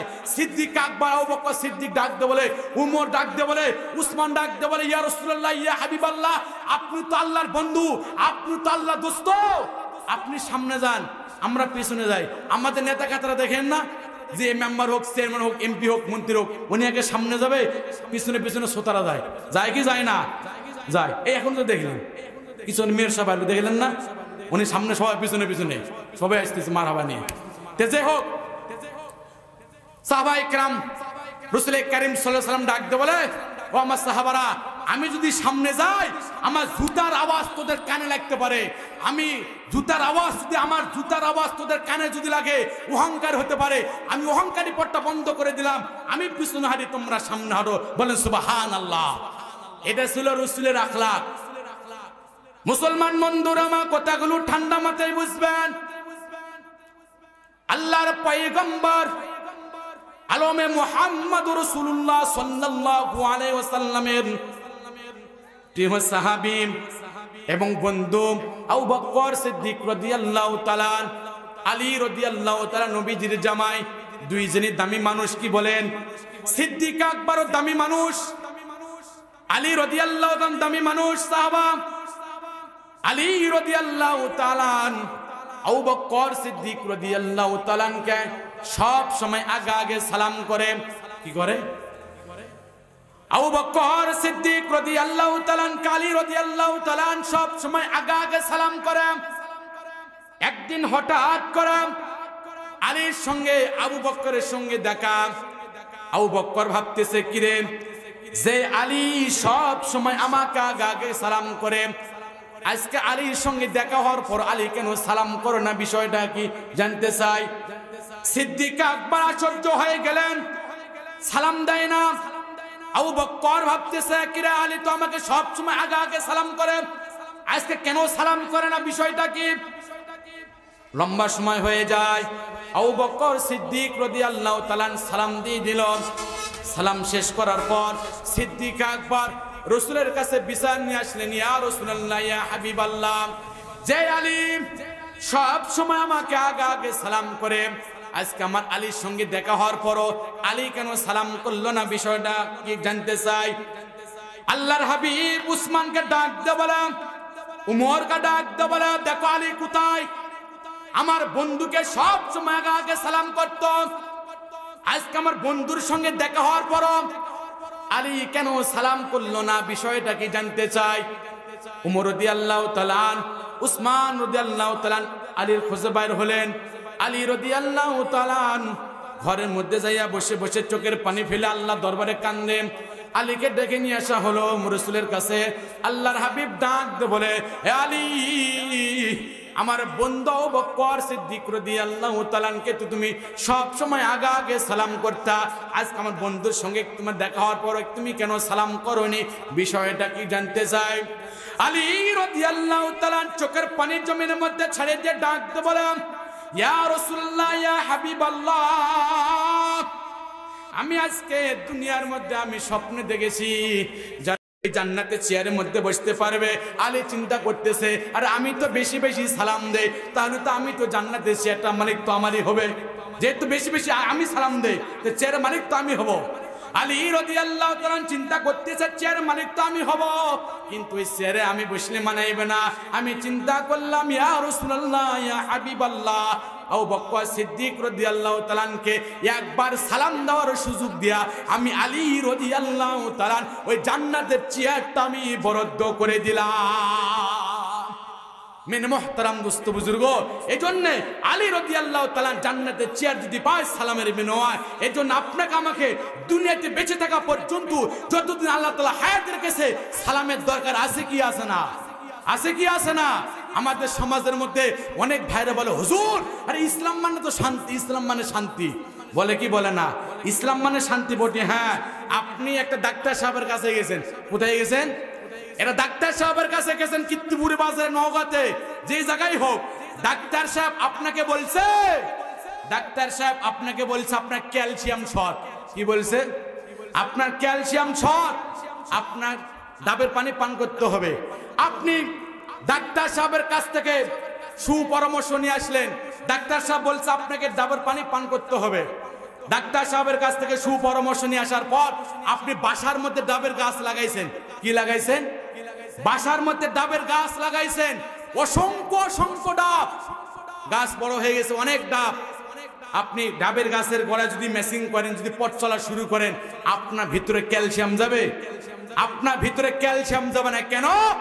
আপনার ভিতরে ক্যালসিয়াম ঢুকাইতে হলে আপনাকে ডাবের পানি পান করতে হবে। কথা বলেন ঠিক কিনা? ততরূপ আমাদের সমাজের মধ্যে যেই মুসলমান বলে যে ইসলাম মানে শান্তি, ইসলাম মানে শান্তি, ইসলাম মানে শান্তি না, ইসলাম মানার নাম শান্তি। যারা ইসলাম মানবে তারাই শান্তি পাবে, যারা ইসলাম মানবে না এরা শান্তি পাবে না। আগে ইসলাম মানতে হবে, তারপরে শান্তির আশা করতে হবে। মেনে মুহতারাম দোস্ত বুজুর্গ, ইসলাম কি বলে? এই জন্য আপনার আমার প্রত্যেকটা কাজ ইসলামের তরিকা হতে হবে। আপনি আমি খানা খাবো ইসলামের তরিকায়, আপনি আমি ঘুমাবো ইসলামের তরিকায়, রাষ্ট্র চালাবো ইসলামের তরিকায়। মেনে মুহতারাম দোস্ত বুজুর্গ, এই জন্য যতদিন বেঁচে থাকবেন আখলাক, মানুষের সবচাইতে বড় সম্পদ হলো মানুষের আখলাক। মানুষের কি আখলাক? আপনার চোখের দ্বারাই একটা মুসলমান যেন কষ্ট না পায়, আপনার জিহ্বার দ্বারাই একটা মুসলমান যেন কষ্ট না পায়। রাসূল কারীম সাল্লাল্লাহু আলাইহি সাল্লাম হাদিসের মধ্যে বলে, নামাজের কথা তো বলে নাই, রোজার কথা তো বলে নাই, হজের কথা তো বলে নাই, খাতে মুসলমানকে আল মুসলিমু মান সালিমা আল মুসলিমুনা মিন লিসানিহি ওয়া ইয়াদিহি। খাঁটি মুসলমান ওই ব্যক্তি, খাঁটি মুসলমান ওই ব্যক্তি নামাজের কথা বলেনি, যাকাতের কথা বলেনি, হজের কথা বলেনি, রোজার কথা বলেনি। কার কথা বলছে? আল মুসলিমু মান সালিমাল মুসলিমুনা মিন লিসানিহি ওয়া ইয়াদি। খাঁটি মুসলমান ওই ব্যক্তি যার হাতের দ্বারাই একটা মুসলমান কষ্ট পাবে না, জিহ্বার দ্বারাই একটা মুসলমান কষ্ট পাবে না, মুখের দ্বারাই একটা মুসলমান কষ্ট পাবে না, শরীরের পা থেকে শুরু করে মাথা পর্যন্ত অঙ্গ প্রত্যঙ্গ দ্বারাই একটা মুসলমান কষ্ট পাবে না। মানুষকে কষ্ট দেওয়া বিলকুল হারাম, বিলকুল কি হারাম। এজন্য এমন কোনো কাজ করা যাবে না, এমন কোনো কাজ করা যাবে না যে আমার দ্বারা একটা মুসলমান কষ্ট পায়। মানুষকে কষ্ট দেওয়া যাবে না। মেনে মোহতারাম দোস্ত বুজুর্গ, এজন্য আমরা যতদিন বেঁচে থাকবো আমরা গোলামি করব কার? আল্লাহ। গোলামি করবো তো ইনশাআল্লাহ, ইনশাআল্লাহ। আল্লাহ পাক আমাদেরকে নেক আমল এবং ঈমানটাকে, আমি তো প্রত্যেকটা জায়গায় বলি, একটা মানুষ যদি ঢাকা যায়, এখান থেকে নওগাঁতে ঢাকা যেতে হলে ওকে দুইটা জিনিস কমপ্লিট করতে হবে। কয়টা জিনিস কমপ্লিট করতে হবে? দুইটা জিনিস কমপ্লিট করতে হবে। দুইটা জিনিস যদি কমপ্লিট থাকে, নওগাঁ থেকে ঢাকা পর্যন্ত যাবে, কারো বাপের বেটা নেই, গাড়ি একটা হবে। একটা হলো ড্রাইভিং লাইসেন্স আর একটা হলো গাড়ির লাইসেন্স। ড্রাইভার একটা গাড়ির লাইসেন্স, একটা কি ড্রাইভিং লাইসেন্স। এই জন্য একজন মুসলমানকে অন্ধকার কবরে যাইতে হলে দুইটা জিনিস কমপ্লিট করতে হবে। একটা হলো ঈমানটাকে মজবুত করতে হবে আর নেক আমল অর্জন করতে হবে।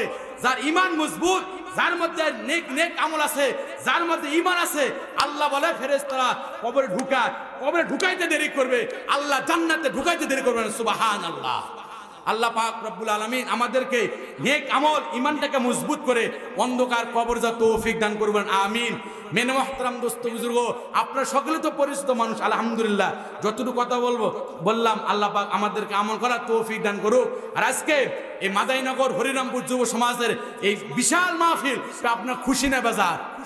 যদি খুশি হয়ে থাকেন আল্লাহ